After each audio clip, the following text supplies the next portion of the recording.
I currently have a blister the size and shape of Argentina on my foot because yesterday, for some reason, I wanted to ask and answer one simple question. Can a very average runner, this is like Kipchoge's pace, keep up with the daily routine of Eliud Kipchoge? For those of you who don't know, Eliud Kipchoge is one of the top marathon runners in the world, whereas I am a marathon runner in the world. Now, Kipchoge's training regime is ridiculous. Over a 7-day stretch, he runs more than 200 kilometers. My training regime is slightly less impressive, with an inconsistent weekly volume of around 20 kilometers and a pat on the back whenever I make it through a 10K without following through. Kipchoge's fastest official marathon time is 2 hours, 1 minute, 9 seconds. My official marathon time is available elsewhere. You're probably wondering why I keep my Adelaide Marathon medal on my desk. I keep it here to remind myself of what a failure I am. I said I'd do it in 3 hours 15 minutes and I did it in 3 hours 23. It's with this in mind that I set out to complete one of Kipchoge's most grueling training days. 2 runs, 18K in the morning,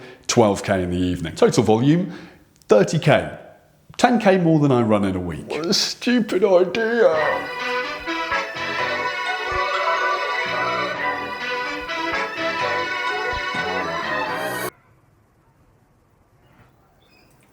Kipchoge wakes up at 5:45 every single day with a cup of tea, and then he's out of the house by 6. Like me, Kipchoge doesn't need to set up a bunch of cameras to record him tying his shoelaces, so he gets out 90 minutes earlier. Honestly, at this point, I was still dreaming about sitting on the sofa with a cup of tea. At this point, I'm genuinely not even sure if I'm going to be able to complete this challenge. My head was full of bad thoughts. You're a bad runner and nobody likes you. Nonetheless, I saddle up and ride. Oh, also this next bit is filmed on a 7-year-old GoPro. Sorry. Okay. How do I turn on the music? No, there we go. 1, 2, 2,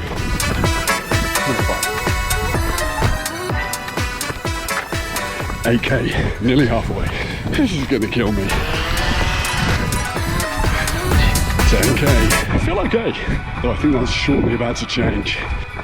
12 kilometers, I don't feel okay anymore. Running montages aren't really that interesting.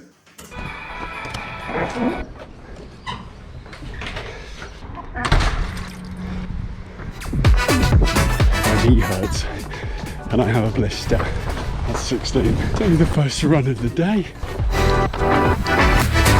It's not exactly Casey Neistat, is it? I think that's how you spell his name. Obviously had to slow down a little bit to avoid embarrassing Eliud, but I think that's a pretty good effort nonetheless. I think the real challenge comes when I have to do the 12K later. Being watched over by little Timmy Chalamet. Kipchoge drinks 3 litres of water a day, which, to be honest with you, seems kind of low. Kipchoge also keeps hydrated with copious quantities of tea. Now, he does have 3 sugars in his tea, so I wouldn't like to be his dentist, but the man does deserve it running over 200 kilometers a week. I was feeling very hungry at this point, and all my body wanted was carbohydrates. Luckily, Kipchoge's macros are 75% carbohydrates, which does make sense, especially when you see his breakfast. So, for breakfast, Monsieur Kipchoge keeps it simple.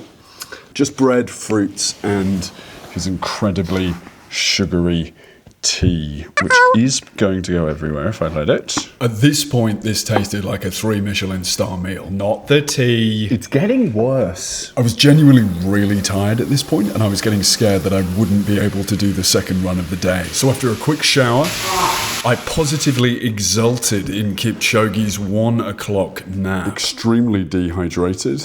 I don't feel like I've eaten enough, but I don't want to eat anymore. Sugar lining my teeth from the cup of tea, and I've got a mild headache. Okay. Good night. Okay, down we go.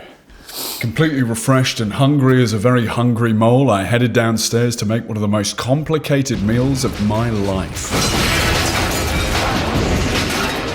It was rice and beans. Yummy, yummy, yummy, yummy. A plate of rice and beans. It's incredibly hot in my hand. That's actually pretty nice, Eliud.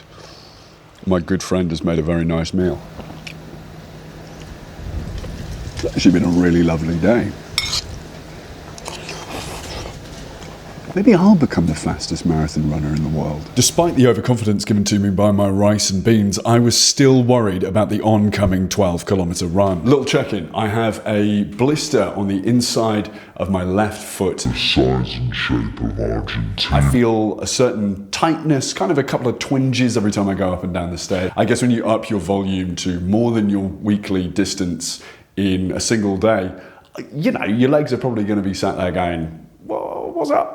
What are you doing?" During the second run, Eliud sets the pace at a much slower rate compared to the morning run, primarily focusing on light jogging and stretching to loosen up. His average pace is 4:30 to 5 minutes a kilometre, which is obviously zone 1. Oh, past me, you reckless fool. It doesn't matter. As I put the very shoes and socks on that had given me a blister earlier in the day, I tried to purge all thoughts of Kipchoge from my mind. It wasn't about him anymore.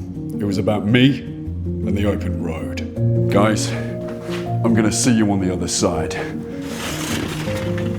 As I set off, a million things were running through my head. I'm running on 1,200 calories and a 30-minute nap. This is more than I run in a week. Those beans made me pretty gassy. But most of all, would I be able to do it? I think I slightly weed myself. 4 kilometers in, I used to feel okay. I think I'm going very, very slow though. That's fine. Mate, it is so hot. Just over 6k.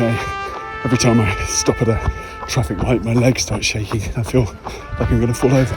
Oh, Jesus. Oh, God, when will it end? 8 kilometres. This is awful. Narrative tension aside, I was actually shaking so much at this point, I thought I was going to have to stop. I'm genuinely not sure I can do this. I'm just staggering at this point.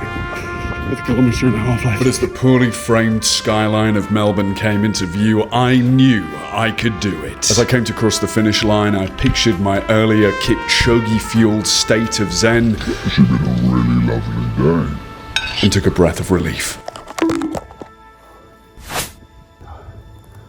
Oh, I wasn't doing that for a bit at the end. I genuinely wasn't sure if I was going to make it. My legs were just empty. Felt super heavy. I was just like staggering at the end there. Genuinely quite proud of myself. I felt already strong at the beginning and I thought, this could be easy. Famously stupid words. It's also like 32 degrees or something. I have no liquid in my body, yet somehow I also still need a piss. He does that 7 days a week. Oh, fucking lunatic.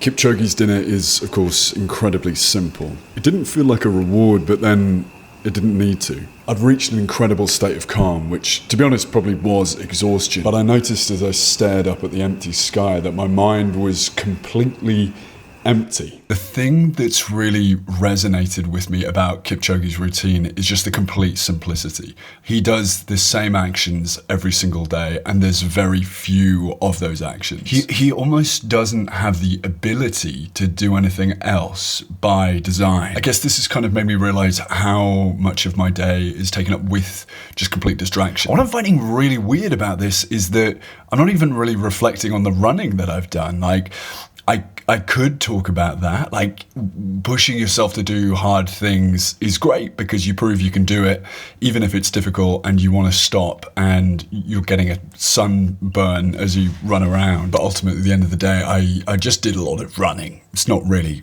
that hard. Well, it is hard. It's further than I've gone in a really, really long time. And I wouldn't have done it if I hadn't challenged myself to do this. Anyway, this is all getting a little bit too philosophical, so I'm probably going to stop here. This has been a fun challenge. If you made it this far, then I guess like the video, subscribe, and comment as to how disgusting all the food looks. It doesn't look great, does it?